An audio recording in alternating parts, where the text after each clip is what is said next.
तो कैसे हो बच्चों, न्यू विजन क्लासेस के बच्चों। और आज हमारा जो चल रहा था कोऑर्डिनेशन कंपाउंड चैप्टर, उसमें आप लोगों को मैंने आइसोमेरिज्म पढ़ाया था। आइसोमेरिज्म में आप लास्ट टाइम स्ट्रक्चरल आइसोमेरिज्म पढ़ चुके हो कंप्लीट। नेक्स्ट हमारा टॉपिक क्या है? Valence bond theory. Valence bond theory gives polling scientist. Polling gave the valence bond theory. इस थ्योरी में क्या बताया है भाई? क्या कहा गया? The orbital of central metal atom. भाई जो बीच का सेंट्रल मेटल एटम होता है उसके n-1d, ns, np और nd ऑर्बिटल ही फिल किए जाते हैं में participate in hybridisation.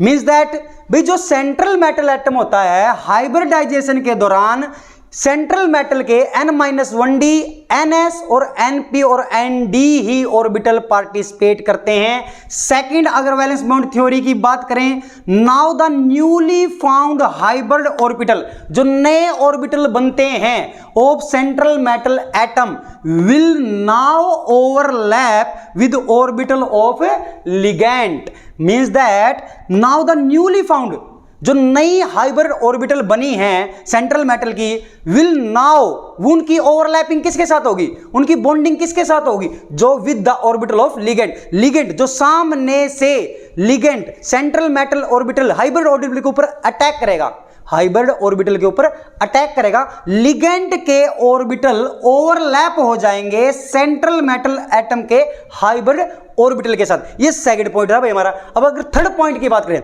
On the hybridization, based on the hybridization of central metal atom, its geometry is decided. Its geometry is decided.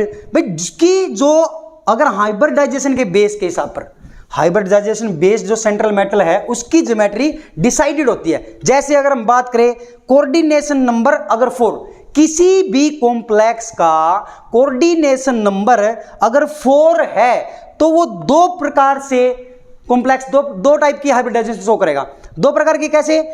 First one is sp3, first one is sp3 and second one is dsp2। अगर sp3 hybridisation है किसी complex की तो वो tetrahedral shape का होगा। किस shape का होगा? टेट्राहेड्रल शेप का होगा। अगर हाइब्रिडाइजेशन dsp2 है, अगर हाइब्रिडाइजेशन dsp2 है तो means that square planar shape का कॉम्प्लेक्स होगा।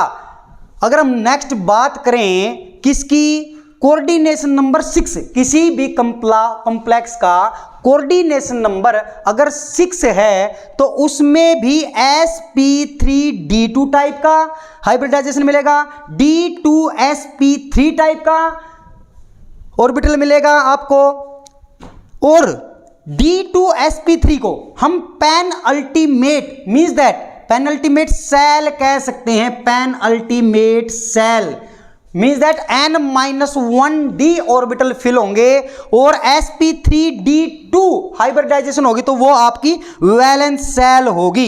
sp3d2 को हम ऑक्टाहेड्रल कह सकते हैं, d2sp3 को हम ऑक्टाहेड्रल कह, दोनों ही। यहां पर मजेदार बात है भाई, यहां पर बहुत ज्यादा मजेदार बात है। मैंने जब कॉम्प्लेक्स कोऑर्डिनेशन नंबर 4 वाला लिया था ना, वहां पर थोड़ी सी दखलंदाजी हुई थी। क्या?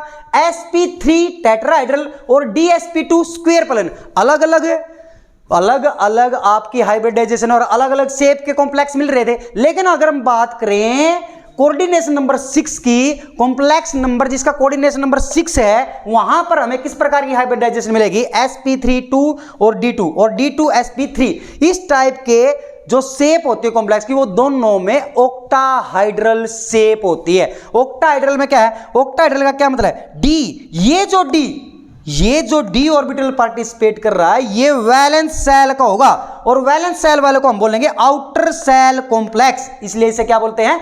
Outer shell complex. और ये देखो, ये जो d2 है ये है पेनल्टीमेट। पेनल्टीमेट का मतलब क्या है?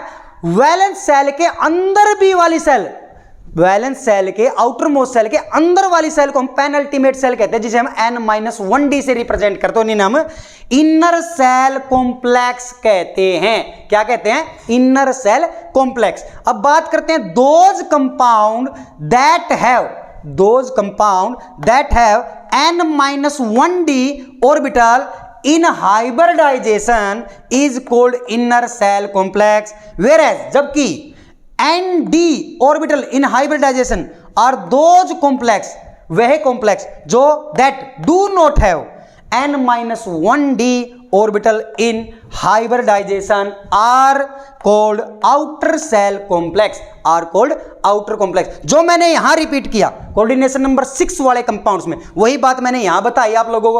अब मैं बात करूंगा कुछ लिगेंड्स के बारे में, जो आप बार बार लिगेंड को जोड़ रहे हो, लिगेंड की ओवरलैपिंग करवा रहे हो सेंट्रल मेटल एटम के साथ।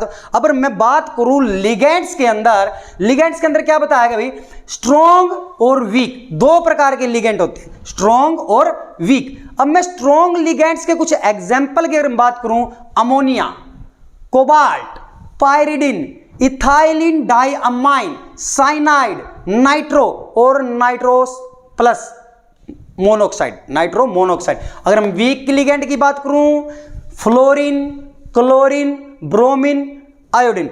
अब सर बच्चे क्या आप कहोगे, बेटा क्या कहोगे सर, क्या हैलोजन, सारे हैलोजन ही आपके वीक लिगेंड होते? यस बेटे, सारे के सारे ही हैलोजन्स, फ्लोरीन, क्लोरीन, ब्रोमीन और आयोडीन सारे के सारे ही वीक लिगेंड की कैटेगरी में आते हैं। साथ में हाइड्रो, H2 हाइड्रोनियम या H2 वाटर, एक्वा मतलब HCN सल्फर साइनाइड, ये भी वीक लिगेंड की कैटेगरी में डाले जाते हैं।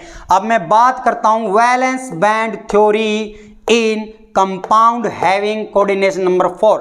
अगर वैलेंस बॉन्ड थ्योरी को हम कंपाउंड, जो ऐसे कंपाउंड जिनका कोऑर्डिनेशन नंबर 4 है, उसमें वैलेंस बॉन्ड थ्योरी के हिसाब से अगर मैं देखूं तो कैसे कोऑर्डिनेशन नंबर 4 है तो कैसी शेप होगी, पीछे हमने देख लिया है, टेट्राहेड्रल कॉम्प्लेक्स होते हैं, हमने यहां देखा था ना टेट्राहेड्रल।